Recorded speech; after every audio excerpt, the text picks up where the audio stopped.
It is Monday morning, start of week 11. You guys have been working here, and as I mentioned in the last video, we got a load of lumber. This is coconut lumber. They mill this from coconut trees, obviously locally here. I haven't seen any sawmills around. In the old days, I saw some sawmills that they were running, and kind of primitive, but they would go through the lumber pretty fast. I'm sure there's still some around here, but yeah, so this is what we got going here. It's kind of a heavy wood, dense wood. I don't think it has much. I know they use it sometimes in framing of homes. It's resistant to the termites, and so it's pretty heavy though. It's a heavy piece of wood. Each piece was 130 pesos, so it's almost like 100 pesos is $2, so a little over, $2.50 per piece. These are, stand these up here, I think these are what, yeah, these are like 10 footers, 8 footers, I guess, 8 footers, yeah. So, and they're gonna go ahead and put this up here. We are out running errands today. We went down and took down our carport sunshade that we had on our over at our other house we're staying at, and we're going to put it up here to protect our truck here. And we are then going to go buy a motorcycle. Like I mentioned, we had bought a scooter when we first got here to run errands with, but my son it's kind of become his, and he's working now, and so after all, we did sell his car in the U.S., and so I just give him that scooter and be done with it, and we'll get another one, so that way we don't have to take the truck out every time for running little errands, going to the grocery store. It's just going to be cheaper to run a scooter. It's much more convenient. All the same thing applied when we bought our other scooter. It's just so much easier to get around on a scooter, with the exception of being when you're going to the city, which I don't mind riding a scooter in the city. My wife's very fearful of it, but I still have my plans to get my bigger bike. I haven't quite decided on what I'm going to do there. I actually got to probably wait until the first of the year, and then I'll pull the trigger on that. I just got to see how much I owe in taxes for Uncle Sam in the state of California this year, and then I will be good to go. And that is where we're at right now. I'll give you an update later today. All right, 60 bags of cement need to be unloaded. It is the afternoon. It's pretty warm today. No breeze whatsoever. And the sun is beating down. Oh, a few clouds up there, but not enough to do anything.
Alright guys, welcome back to Fast Eddie's channel here. The house build, this is day 2, week 11, and they have formed up these columns here to be poured, and you can see that they've put some extra bracing in there to tie this all together. Make sure it doesn't blow out. Start putting this cement in there.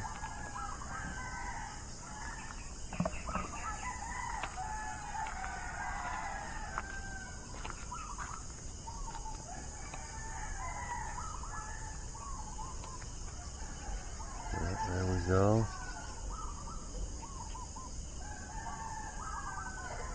We got lots of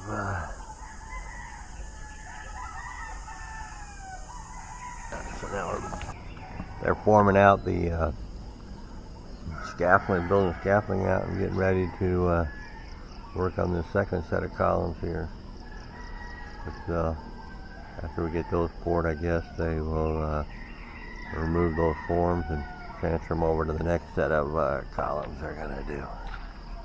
Alright guys, we are here about 9 o'clock, and as you can see, nobody is working. This is Tuesday morning of week 11, and last night we got home. It was about 9 o'clock we got home, and we discovered we had no water, and the pump was just running, so it had air in it, and no water means no concrete, and the plan was to pour these columns this morning, and I believe pour the remainder of the footings, but so the crew went home, and the pump guy came over. We were working on the pump a couple days ago. I covered that in a video, and so they came here today and they're working on it, and they seem to have gotten the water back up and running, but we got to find a long-term solution here. They're rebuilding the big pump, I believe, putting new seals in there. And